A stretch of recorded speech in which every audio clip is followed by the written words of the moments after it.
talk now. This MMA, what we talking about? Yeah, you tuned into the pod now. Gonna be hard for you to stop now. Yeah, we caged in. Yeah, we caged in. Yeah, we caged in.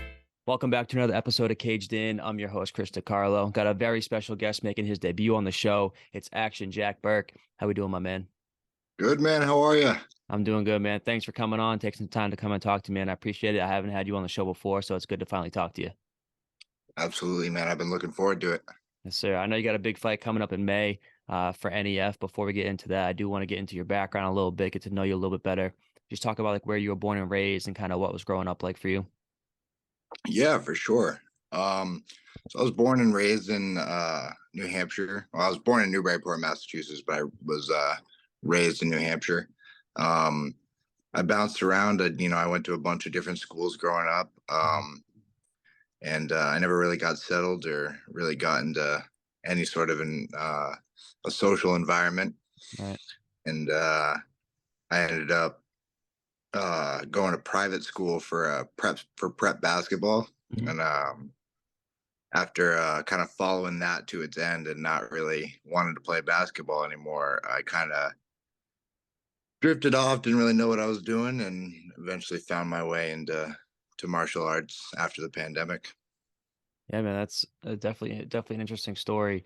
So what is kind of like the journey like for you into MMA? Can you kind of talk about like the first time you got into the gym, what got you there, and kind of what started this MMA journey for you? Yeah, for sure. So probably around after right after the pandemic started, like as everyone knows, the only sport that was on TV was the UFC. Hmm. And I actually watched a fight where Jorgen De Castro, he fought on a card. I think it was a Justin Gaethje card. Hmm. And I just saw like his intro, and I saw that there was I used to be 260 pounds. I saw that there was a heavy guy from Fall River, Mass, who was in the UFC. Right. And I was, man, like, if this guy can do it, like, maybe I could do it. And so I went into Nostos MMA in Somersworth under Devin Powell. And I started going there for a few months, really just getting my butt kicked, just kind of going there for just cardio kickboxing, maybe to lose a little weight. I had a hard breakup, and I really decided to put everything I had into MMA because it was the only thing I really kind of had left going for me in that area. And it really connected well with me, and I stuck to it, and it turned my life around, man. Like, I'm down 70 pounds. Yeah, man. I debuted in the heavyweight weight class, and now I fight in the middleweight weight class. So that in itself, I think it really speaks to the turnaround that I think MMA has done for me. For And sure, man. Definitely quite the transformation for sure. absolutely. And eventually, I did some work over at Jackson Wink, and then I ended up back out here in the East Coast, and now I hang around with the cats at Karasu Tengu Academy in Nashua. Cool, man. That's awesome. Have you always been a fan of MMA? Like, did you always watch the sport? Were you following the UFC and whatnot, or is that kind of something that's new for you as well? No, I actually for a long time I was kind of a book. I was a book guy, and Mhm. I kind of looked at martial arts and fighting as almost like a hedonistic, like a gruesome side of things. And Right. then eventually I started getting a little more wild myself. I paint the nails, I got a neck tattoo, long hair, and eventually, I started merging more into a kind of person who would enjoy martial arts, Mhm. and enjoy cage fighting.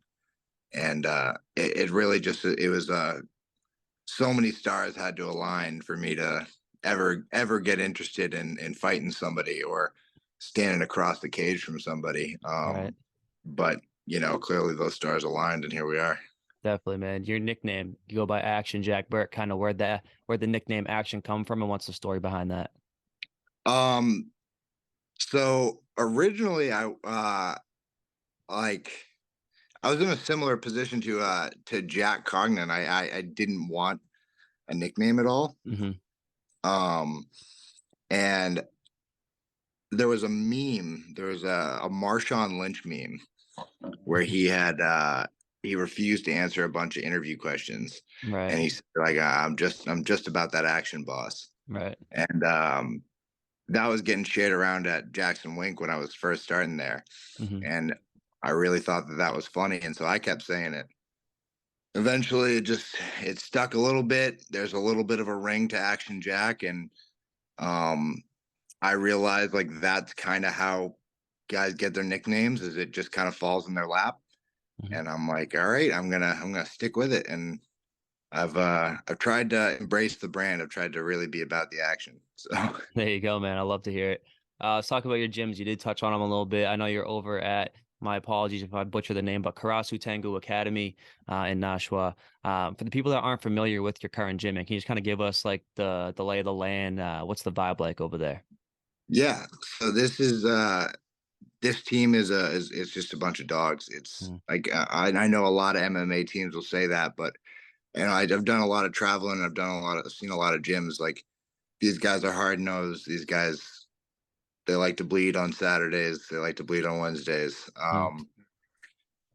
The head coach Walter Cachito, he develops it's a very violent, aggressive style that I just don't think a lot of guys are keeping up with, and it really merged well with my attitude, and we get along super great, and I think we blend super well. And then we have Joey KO King Gomez, is a UFC veteran. Mhm. He's one of our head coaches as well. And the connection I have with him on a striking strategical level is really impressive. Like he and I speak the same language, so it works out super well. Nice. Not to mention there's 100. I feel like there's 100 training partners I could shout out. There's Mike Joliker, Joe Peters, Tristan Wood. Um, like there's so many different guys that just put the nose down, and Right. they're the most dangerous guy in the room in any room they're in. So For sure, man. I love to hear that. You did mention that you did spend a little bit of time over at Jackson Wink. Kind of, how'd you find your way over that way, and what was the experience like over there? so I kind of just ended up going out to Jackson Wink. Originally, before I had taken fighting seriously, just kind of on a fan side of things. I just Right. wanted to go and train at a legendary gym with maybe see some like UFC fighters on the mats. Hmm. It I ended up staying around there because I kind of felt like I could hang. Like Right. I ended up like being with some of the guys that I like looked up to and like could see on TV sometimes, and I wasn't too far behind. And that really gave me like a boost of confidence. And eventually, I ended up signing with their management program, their athlete development program over at JW Athlete Management. Those guys took care of me for a good amount of time, Nice. and they they've got an awesome program where they pick the top talent that's going around, and they try to streamline them to the top. Hmm. And if, anybody checks out anybody on that roster, it's a who's who. Um, I was lucky enough to be on there for a little while, and I haven't really been out to Jackson's for a while because I've been out here on the East Coast. But Right. those guys are a bunch of killers too. That's awesome, man. Let's get into like some of your past fights a little bit. Your first two fights were at heavyweight. You mentioned that used to be a bigger dude. Now you're down to middleweight. What kind of prompted the move back down into the weight class, into the middleweight weight class? What forced you or wanted you to make that transition? So there's like this one frame, if you watch my fight in Cage Titans, Hmm. where right after I tap, you can just kind of see me sitting with my arms over my knees, and I'm just like looking out of the cage. That was like right after I felt a heavyweight on top of me in a Right. grappling exchange, and I was like, man, like it was cool being the faster guy Hmm. and just being faster than any heavyweight on the feet that I was gonna face, and that gave me a lot of confidence because I'm like my hands are my weapons. Hmm. But once I got into a grappling exchange and I felt that I just couldn't keep up with the weight, even if I knew what I was doing, Right. uh, I just realized I didn't belong in the weight class. I was going to go down to 205. The weight just kept coming off. once I actually started to try. And so now 185 is the benchmark. There you go. I know your last fight was at a catch weight of 190. Your next fight's at a catch weight of 190. Um, do you have like a plan on when you would ideally like to get in there and like hit that 185 mark on the scale and make it an official middleweight bout? 100%. The second it's worth it. Yeah, I'm big. It will take a lot to get those last 5 pounds out, and that 185, that's going to be my professional fight weight. for sure. Um, so whether it's going to be like a title eliminator, it's going to be a title fight, or eventually once there's a paycheck on the line, we'll really squeeze out those last few pounds. But my head coach Walter, he's got a great perspective about it. Is that, if we make 190, we know we can make 185. There's not anything pushing me to squeeze out those 5 pounds. For We just sure. don't need. Yeah, exactly. I mean, there's got to be a little bit of a monetary benefit for you to really put your body through that and hit those last 5 pounds for sure. I know a lot of guys that fight at a heavier weight at Amis and then cut the weight to their pro weight. Once it's actually worth it for them to do something like that. So makes For total sure. sense. And I mean, we're 6 weeks out now, and I'm not light. Right. So it's a walk down to 190 for sure. Oh, definitely, definitely. All right, man, let's talk about that fight then. NEF 52 on May 13th. You're taking on Robert Gray, who is 1-0 as an AMI. This is a catchweight bout, like we talked about, 190 pounds. Have you done any other tape study on this guy yet? What do you know about your opponent? What do you know about his game? Yeah, so I took a quick peek right when I got the name. Just gonna like I always do. I'll watch their stuff one time through. Mhm. Robert's only got one fight, and it didn't go that long, so I just got a little bit of tape to watch on him. Mhm. But the guy likes to stand and bang. He's gonna want to keep it on the feet, and that's where I've wanted it. I've wanted all my fights to take place. So it's definitely going to be action packed. It's going to be where I'm meant to be. Um, that's the kind of fight I've been looking for, and that's the kind of fight he's going to bring. So regardless of that, I'm thankful I'm finally getting the fight I want. Definitely a stylistic matchup for something that you're excited about and getting in there and getting ready to just do what your nickname says, man. Bring that action and put your hands on somebody. So I'm very excited to see that one for sure.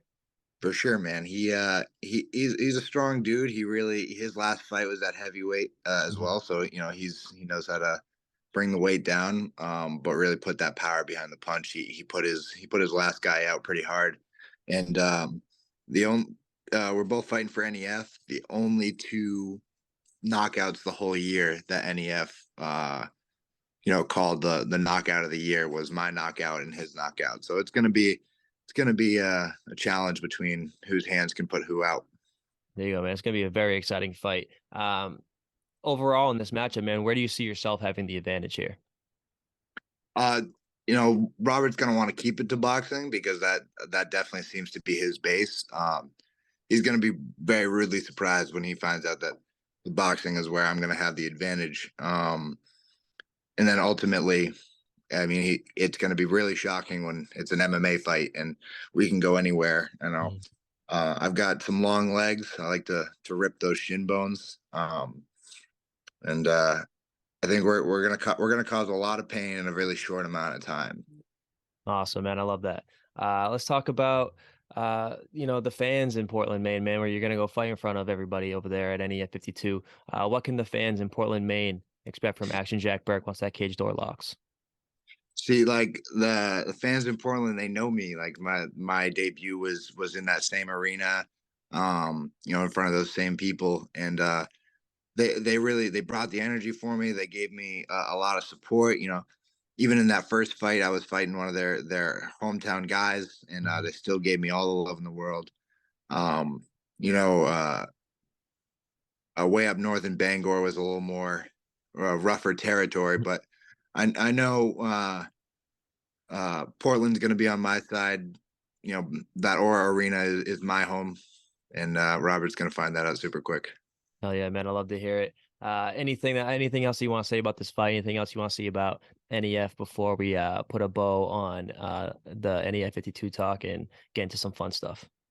Yeah, I mean, NEF it's it's been such a long-standing promotion, just in the New England scene, but it really it's starting to pick up. This last year has been awesome. There's been some new potential New England Fight of the Years Mhm. that have taken place over the last year in the New England Fights cage, and it's hard to justify missing a show now because you're if you miss an NEF show, you're missing something that's seriously part of the conversation. Mhm. Um, and it's really exciting that guys like Matt Peterson and Nick DeSalvo have given me such an opportunity to be in such a spotlight with their show, and I'll always be thankful for that. They believe in me when they never had a reason to, and a lot of the guys who are with me on my team now and behind me and support me, they've always believed in me when there was never a reason to do so. Mm. So those are the people I stick with, and I shout out to all those guys. Hell yeah, man, that's awesome. I've never actually been out to an NEF show myself. It is on my list. I definitely need to get up there and see a show before the year's out. Um, I've been to a bunch of other regional promotions, but still haven't found my way to NEF yet. But it's definitely something that's coming this year. And honestly, I know that they put on good shows. You know, I've seen it all around the New England MMA atmosphere and like the social media and all that stuff. So I know that the shows are fun. I know the shows are good. They put on a show for the fans and everything. So I can't wait to get up there and see one live myself. Absolutely, man. And like the talent that's coming out of NEF is just as good as anywhere else. Like if you notice, everyone who's in an NEF title fight is next up to be in a title fight in any other show. So Mhm. NEF gets them first. For So sure, for sure. I love to hear that, man. All right, let's get into some fun random questions before I get you out of here. I like to always end these interviews with just some off topic, random questions, some fun stuff. So if we can do that before I get you out of here, and then we'll put a bow on it, man. totally, man. All right, let's get it. Do you have any hobbies outside of MMA that you're passionate about? Um I spend so much time in the gym, man. It's hard for me to say that any of them are my hobbies, but Right. I really enjoy getting tattoos. Mm. I try to be really at any time that I'm not actively training for a fight, or I can take a day off here, a couple days off there. Hmm. I'm always getting a tattoo. I mean, right before I came on here, I was getting another piece and had a couple pieces done in the last 2 weeks. So There you go. tattoos are my thing for sure. I love that. I got some myself. Right Well, on, bro. I got a full sleeve, and Go. I'm working on my leg right now. I just did my knee a couple months ago, so I'm definitely got to finish that up. Do you have any tattoos that are like your favorite ones that you have? Yeah, that's a little. I just got this little Yeah. cowboy standoff. That's Hmm. almost like that moment when you're across from a dude in a cage. Hmm. I got this little razor blade here. It's Hmm. like in the ditch of my arm. Yeah, Mac Miller. of course. Uh, Bonsai tree on my neck. Nice. And my like signature logo that I put on my walkout shirt is a panther with lightning bolts coming out of its mouth. I got that tattooed on my knee. Nice. That's probably my signature piece because hopefully when I go pro, I'm gonna put somebody out with a flying knee, and the last thing they see is that little panther. So, There you go, man. That's awesome. Um, do you have any like favorite genre of movies that you're really into? dude, um, I'm a real stand-up comedy guy when it comes down to like sitting down and watching something. Right. But if I'm gonna watch movies, those real gritty, like Martin Scorsese films like the Departed. I like Mhm. watching Tarantino, like Django, Yeah, Pulp Fiction, um, stuff that's not always super easy to sit through. I'm a big fan of that stuff. yeah, I can get down with that for sure, man. Do you have a dream travel destination anywhere? I know you like said you have to travel a little bit. Do you have a place that's like the dream spot, your number one on your list to go to? If I had to go to one spot, it would probably be, I'd say Morocco. I'd really like to go to like Marrakesh, Morocco, or Casablanca. Yeah, Um, one of those like a really nice populated popular city in Africa. Those are some really cool places I always wanted to go to. for sure, man. That'd be a dope little trip too, for sure. We got a big fight coming up couple weeks, man. UFC 287, Alex Pereira versus Israel Adesanya, the rematch for the title. Do you have any thoughts on this fight? Any way you see it going? Any predictions? Yeah, man. You know that every middleweight, especially who's come up with my time, we've all been watching Izzy for the last 3-4 years, all dreaming and trying to figure out how we're gonna, beat him one day when we get to Right. the UFC. So to see Alex kind of come back there in the end and just floor him and know that he's really got Izzy's number like that.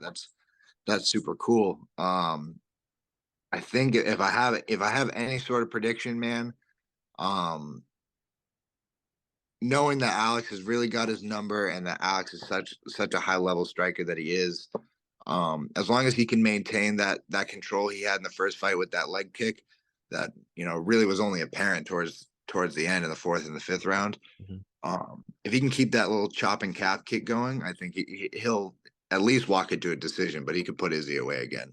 Yeah, man, it's gonna be super entertaining. I honestly don't know how it's gonna play out. It's the way that those two match up is great. They're just two of the best in the world, easily the two best in their weight class. So it could honestly go either way. And they Right. have such a long-standing rivalry at this point now too, like dating back to their kickboxing days. So that's just one that's been listed for this year on the UFC's radar. That is probably one of like the can't miss pay-per-view events for sure. For sure, man. Like if you could match them up 100 times, I'd still buy a ticket to the 100th one. So 100%. it's going to be a great fight, and I can't wait to see the 85ers, go at it. For sure, man. I agree 100%. All right, Jack, well, I appreciate the time, brother. Before I get you out of here, anything you want to shout out, anything you want to plug? Hey, yeah, I just want to give a shout out to a couple sponsors. I want to shout out White Ash LLC is a great clothing company out of Nashua, New Hampshire. We got Ben Centered Trucking, Two Fight Bros. Those guys have really come taking care of me. I know that Oh, you you're a Two Fight Bros guy too. I didn't know that. yeah. I just live linked up with those guys. They've been pretty kind to me over the last few weeks, and really enjoyed working with them. Yeah, they're good dudes, man. I like them a lot too. Yeah, and I know, like, we got a bunch of the other guys on, like Joe and Jiggy have all been on here. For sure. But and just training partners, Tristan Wood, Joe Peters, Mike Joliker, David Burke, and Kyle Pufall at Nostos MMA. Just the partners are keeping it down. Brian Macias, Nice. these guys really helped me out. Awesome, man. I love to hear it. All right, Jack, I appreciate the time, man. Best of luck. May 13th. Go out there, get that W, get that hand raised. And Yes, sir. Hopefully we'll be talking to you again soon, man. Absolutely, man. Yes, sir. Got down for the count and he can't even talk now. This MMA, what we talking about? Yeah, you tuned into the pod now. Gonna be hard for you to stop now. Yeah, we caged in. Yeah, we caged in. Yeah, we caged in.